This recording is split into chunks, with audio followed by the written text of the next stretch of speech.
Hey YouTube, I am going to have to face probably some decisions I don't want to make tomorrow, so I thought rather than talking about that, I'd show you the garden, because frankly everyone needs something to retreat into, and lo and behold I found that I actually enjoy this activity quite a bit. So I'd like to show you my kind of haven away from making decisions that I don't want to make. What you're looking at right now is the disaster of the hole next door. They tore the house down next door and left a big mess. And it's starting to collapse into the house across the way, which is not good. But moving aside from that, there have been changes in my own place. When we started, it was kind of this scrubby stuff and filled with this, which is called Indian hemp, and not nearly as exciting as the other kind. But yeah, it was like this, except tall and hard to cut down. So what you're looking at right now is some pictures after I cut all of that stuff down and dug up the whole garden. That was kind of an interesting thing to do. So once you finish digging everything up and putting down sod, after a little while you have this. Okay, so it's more than sod. But I'm so proud of this. Yes, I'm a dork, but you're going to have a quick look through. That is my disaster of a garage, which we need to fix still. But this is the garden, and I'm going to take you on a very quick tour of my happy little garden. These right here are hot peppers. If they all give us hot peppers, I have no idea what I'm going to do with them all, because I'm not sure I can eat that many hot peppers. So I don't know if there are people out there that are local that want hot peppers, but if you do, there you are. There is our tiny little solar-powered light that has followed us from our last place. This kind of structure-y thing here is the trellis that I built for Hope. Somebody gave her a clematis for her birthday, so I wanted to find it something to climb on. I'm actually pretty proud of this. It looks not too bad, and there's the little clematis growing up there. And this is my pride and joy. This is the fun bit. This is my crazy vegetable garden. I have never had a garden before. It grows. Yeah. So what we have are marigolds, which apparently keep bugs away, and also look pretty. These are my tomato plants.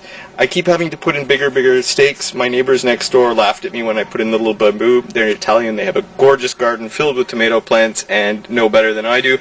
So I'm moving to big tall stakes. Behind it you have scarlet runners, which are beans growing up some fencing trellisy material I found in a garbage somewhere. Let's see what else. We've got these little guys down here are carrot. Over here we have some beans. Over here, which are hard to see, but this is an eggplant plant. And they are bizarre plants to watch grow. They have incredibly strange little flowers that are spiky. And I'm looking forward to seeing what they look like. And we've got some more tomatoes here. Over here, we have, it's really hard to see individual things. This is kind of a mass together now. These are going to be squash. And you'll notice that it's got this tendril that's creeping its way across the garden, and we're going to see where it ends up. I should probably be doing something about that, but I'm not. And this is a zucchini plant. I don't know if you've ever seen a zucchini plant. I haven't. This is my first. I've eaten zucchinis, but I've never known what they look like in the ground. And this monstrosity, I mean, this thing is huge, is a whole clump of these zucchini plants, and they've got flowers. They are actually quite pretty, the flowers, I think. So there you are. And this thing is just growing all over the place. So that's that. Yes, I'm going to be a dork and introduce you to my compost heaps. I'm very proud of this. That one over there, in the far corner there, contains all the kitchen scraps since we moved in and is now turned into viable soil. Woohoo! That is all the leaves I managed to collect from next door last year, and they've sort of reduced in size somewhat, so that's pretty good. And that's the new composter I've just bought to put new scraps in, because it's hard to use compost if it's got like apple cores in it. So that's my compost. And then we've got these flower gardens, and I can't name a bloody thing in them. Thank you very much to my aunt for all of the can never remember, are they called annuals or perennials? The ones that grow every year, that she has donated from her exquisite garden. All of these next year will be glorious. Already some of them are starting to do plant and flowery things, and it's all very exciting. So that's where I live when I'm not thinking about infertility.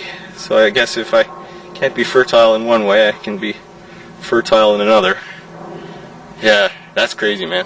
That's zucchini. So, yeah, this is the garden. I just thought I'd share that with you. Give you some sense of sort of how we cope when things don't seem to be going so well. Oh, that, by the way, is an enormous lilac. Oh, that's my house, by the way. Say hi to my house. We're trying to think of a good name for it. And that in front of it is an enormous lilac. I've never seen one quite like it. It was lovely when it all flowered, but we're sort of trying to figure out how to care for it properly. That's it. So that's my garden, and I hope you guys all enjoyed my incredibly shaky tour of the place. We will back out through the magic trellis and all the way back for the full effect. And not bad for a tiny little plot and a couple of months. So have a good evening. Keep well. Bye-bye.